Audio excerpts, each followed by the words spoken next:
Hey everyone, this is Syntax, and welcome to the Endless Inception 2 tutorial / guide. Again, if you had to use this video to get out of one of the rooms, go ahead and shoot me a DM on Instagram, it's in the description. Tell me what you thought, tell me how long it took. And yeah, basically what I'm going to do is it's going to be exactly the same as Endless Inception. I'm just going to walk you through how to do every iteration of the room. I'm not going to get too deep into the story, just going to explain the mechanics and how to get out. So this first, the starting room, your room, John's room. All you have to do is look at this gnome 10 times. You can do it however you want, you can spin in a circle, but it's meant to simulate like walking around, like, you know, you walk around, oh, you're just like looking for stuff, you know, and boom, the door opens. We have our template room, of course. All the 4 doors are currently locked. So yeah, keep in mind, you know, you really want to pay attention to the template room, because if something changes, you're most likely going to have to interact with it in some way. Now, this door is going to open as soon as we head to the end of the hall and past, I think it's right here, but that door's still locked. We'll head into the room, or go ahead and interact with the TV, which was in the trailer. If you saw the trailer, if you haven't saw the trailer, go check it out. I think it's pretty cool. Worked pretty hard on it. And now you're out of room 2.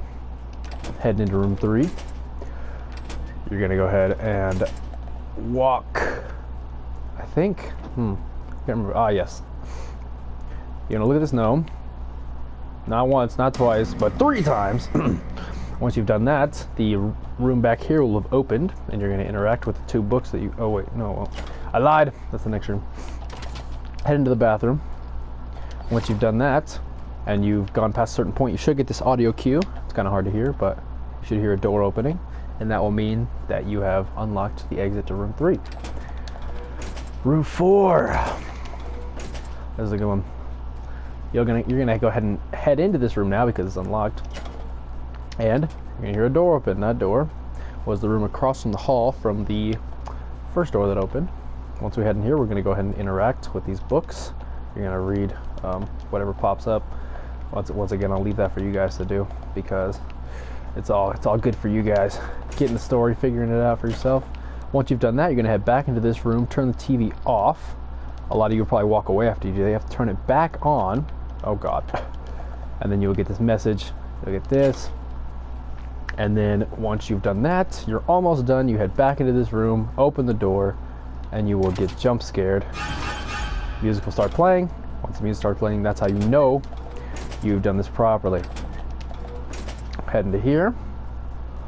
You'll see this gnome in the elevator. You'll notice the bed is moved. That's gonna black out. Once that blacks out, you're gonna head into this room, turn on the TV. You're gonna get laughter. Once you get laughter, this book will become interactable with. You're gonna go ahead and read that. And then I believe that's all for this room. Into the next room, you're gonna get the what is that smell? You'll notice that the lights have shut off in the elevator now, but you can go in it. So you'll go in it. Once you've gone in the elevator, the room across from the first room we opened will have unlocked, and you'll go ahead and you'll hear the flies. You'll open it, see the bag, the body bag. Say, oh God, I have to get out of here. And then you'll start booking it toward the door, which you'll notice is open actually. But once you head to it, it's gonna close. And basically the text on the screen says see the whole picture for once, and it's talking in a literal sense. The bathroom was locked until you went and got that door closed in your face. Now the door actually does close, but don't worry, it doesn't lock. So you inspect the picture title nightmare, and now you're all good. You can head out. I think the room's done after that. Let's see. You get the nothing can hurt me, and I wouldn't be so sure about that. Once we turn, I think, yes, there we go. So this sign has slowly been turning into help me, as you can see, instead of helping family ties since 1967, which is a reference from the first game. It turns into help me. You inspect that, turn around, you see that. That means that you're ready to move on. And this door actually stays locked. The way to get out of this room, which I believe is room 7 or 8, I can't even remember, is you go ahead and hit the elevator button, and you get this laugh, and you get down into this gnome. It says you can't run. Now this door is going to be locked until you head back into this area. I believe it's right here. There's a trigger that opens the door. You'll go ahead and open it, and you'll head out. There's actually a little there's some stuff in there. That curtain starts to open, and this door will be open. You can't hear it though. Here we go into the next room. That door should close, and then should be a you should see this is moved out now, and I believe what you have to do in here, let's see, I think you have to head into this room and turn on the TV. Yes, turn this on. This door gets closed and locked.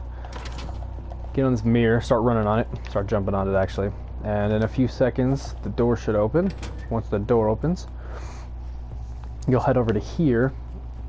Actually, I think you'll head to the purple book. Yes, the purple book. You'll read it. Once you've read it, you'll head back into this room, and there is a gnome you have to interact with. Now, the first one said you can't run. This one said you can't hide. Obviously, you can't hide because the gnome is hiding. And then you've completed that room. Into this room, you'll see this. And say, okay, sure, John, let's pretend this is real, but tell me, how are you with spiders? You'll see the spider. Once you've seen the spider, you're going to head into the bathroom of this room again. It was locked before you looked at the spider. You're going to pick up, it says take pan. You're going to take the pan, and you're going to go murder the spider. Once you have murdered the spider, you're going to get this message and this audio cue, visual cue. It will say, yeah, it basically just says, I made you kill a spider that isn't really there. Or I think you killed a spider that isn't really there. And that will be that room complete. As you notice, this bed keeps getting closer, so it's kind of creepy in that aspect. Now, we're looking for a key for this. And basically what we have to do is we have to search this. Once we've searched that, we'll find the key. And then we'll turn this on. And then that will be that for that room. Heading into the next room here. This door is not going to be open. We're going to be looking for another key. I'm not sure why it says open. This game is bugged. I don't know. But once you find this will be actually opened, and then you'll head in here, search for the passcode, and then you put the password in. I'm saying none of this is real. I think you head back, and you should get this message that says choose your next move wisely.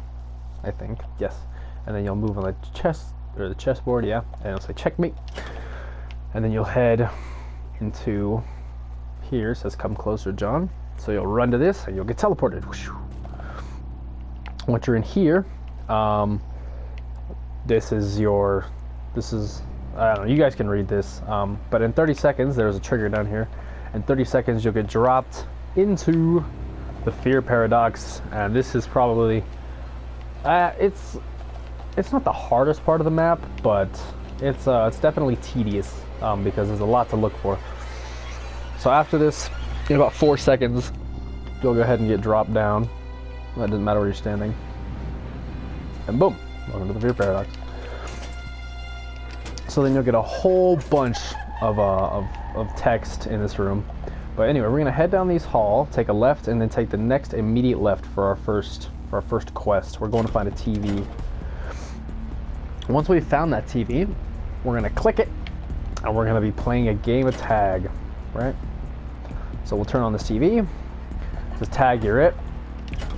And then you're just gonna see, oh, she tagged you, better play her game. And that said, don't worry, that no one's playing too. So we're gonna head back out, head directly across the hall, open the bathroom door, go ahead and turn around, tag the gnome. He basically says he doesn't like tag, he's more of a hide and seek guy. Speaking of hide and seek, Scarecrow's hiding, go find him. So we're gonna head down the hall this way. We're gonna go in this door, up and left. And we're going to look for the Scarecrow, who is hidden at the top of this elevator shaft. As you can see him up there. It's kind of dark, but you find the Scarecrow, you head, and then you'll get this cue that says, okay, find another TV. So we'll head back. Once you get to the gnome, take a right, and then take an immediate left. You're gonna go down these stairs, and then back up the stairs. And then, bada boom bop, head into this room. You're gonna turn on TV. You're gonna basically get a message, you don't know real pain. I'm gonna show you real pain. John's like, what do you mean you're gonna show me real pain? And by that he means you're gonna use this needle. Boom! It's gonna injure you, and the door's gonna open. Then you get a whole bunch of text right here. And it's basically just John talking to himself. As we know, John, the red text is always just John talking to himself. He basically says, you know, no one's making you do this, John. You're doing it yourself. You're hurting yourself. And where we're going to want to head actually is back to where we got the first TV, except instead of going to the TV room, we're going to take a right. Once you've taken a right, you'll see that the text says, here, I'll just wait for it actually, because the text is important. If, you know, you say you want out, and finally, it says, just tell me what was the password again. So you go to where you put the password in, and it says, leave your fear paradox, teleport you back to your room, where you find out that you had a 3-minute long episode. That whole map was 3 minutes. Says, go get some rest, you look exhausted, and you beat the map. And it says days without a breakdown 0, and originally it said 3. So that's how you do it. If you were lost, just go ahead and leave the video a like if you enjoyed. And yeah, this has been Syntax. Later.